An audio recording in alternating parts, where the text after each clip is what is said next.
the thing about the book that was so interesting is that I never really thought about writing a book. It was not my goal. It was not something I thought about in the standpoint. What really happened was I have a beautiful family, and my third son during the hurricanes in Florida was born premature. And he basically, my wife lost her water.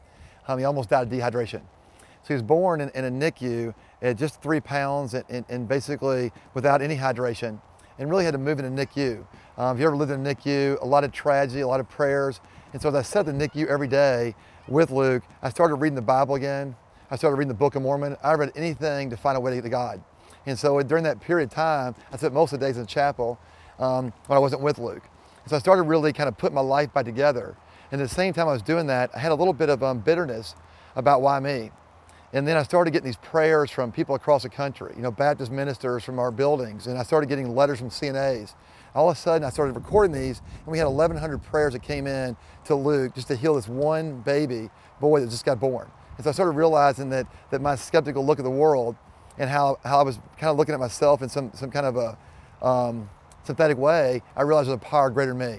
So as I started to catch that, I started really recording it in a journal, and I realized the power of prayer. And so something really changed in my life as a person to see the love in our society, outside of religion, this kind of universal spiritual world that I didn't know existed. As Luke got healed, the doctors kept saying, Joe, give it up. He's going to have a shunt in the brain. He's going to have this problem, that problem. But every time we went through it, we kept praying and said, we're not going to hear the doctor's voice, we're going to hear God's voice. Every time Luke made these miraculous recoveries, and today he's the happiest, most beautiful boy I have. Just an amazing kid, and really a miracle in terms of the power of prayer.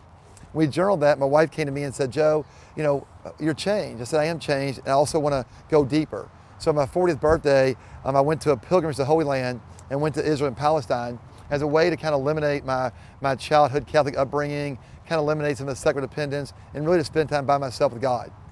Spent a couple weeks in the Holy Land, really going back and trying to walk the Gospels and walk the footsteps, but I did it without noise this time. And I really found a different God than I knew before, and I found a way to talk to God again. So I'd kept this journal, and the idea was to take the journal and give it to my children. And the idea was, put this in a safe some way, I die, tell my children, here's my knowledge of God. And maybe you didn't see it, but here it was. It's as real as anything in the world. I gave that journal to Dianne, and Dianne had been an accomplished writer, had studied creative writing, got a master's in creative writing. And I had her read the journal, and all of a sudden something went off in us that there was a whole story here that I could never capture as a writer that Dianne could. It was a journal initially. And it was on a big, huge notebook, lined notebook that you used in college, and he had written out copiously. A lot of it was stream of consciousness writing, and I looked at it and I thought to myself, like Joe said, we really do have a story here.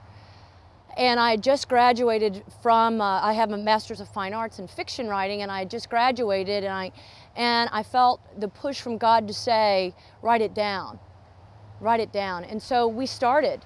We started working after hours, after work, and on the weekends, and we started making it an actual book. And it was very exciting, and it was a very organic process. We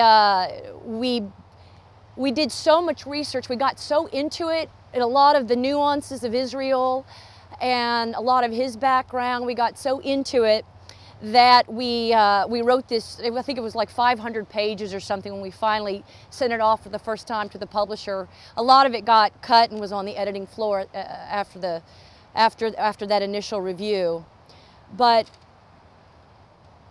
it was a very organic process, and the one thing I remember as we were writing is we weren't exactly sure why we were doing it. We were just going. There's a scripture that says, don't turn to the right or to the left, but just keep going straight. And that's what we did. We just kept going, and it was very exciting. It was like holding God's hand through it.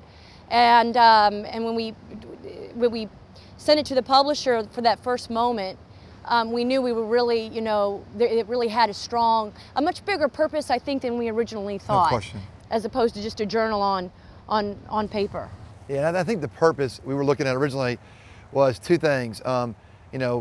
Could man or woman cut a new covenant and restore their full promise? That was one of the first points. And I had to go back and look at my life a different way and look at most of the mistakes I made were my own mistakes. And I was blaming priests and Catholicism and blaming my upbringing, my family, when really it was much more of a vulnerable journey of myself not hearing God's voice.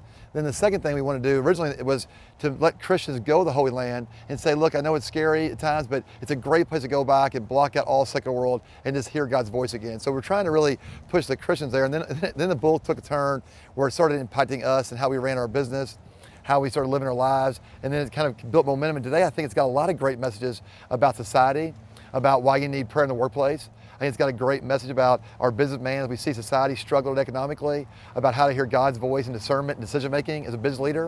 And I think the ending surprised us in the sense that we were going through a very difficult time at work, and we didn't have an ending in the book. For 2 years of work, we never had an ending. And the ending came out of the workplace, and the ending's a surprising ending. We thought it was a real surprising ending that wouldn't have happened had the book project not been going on.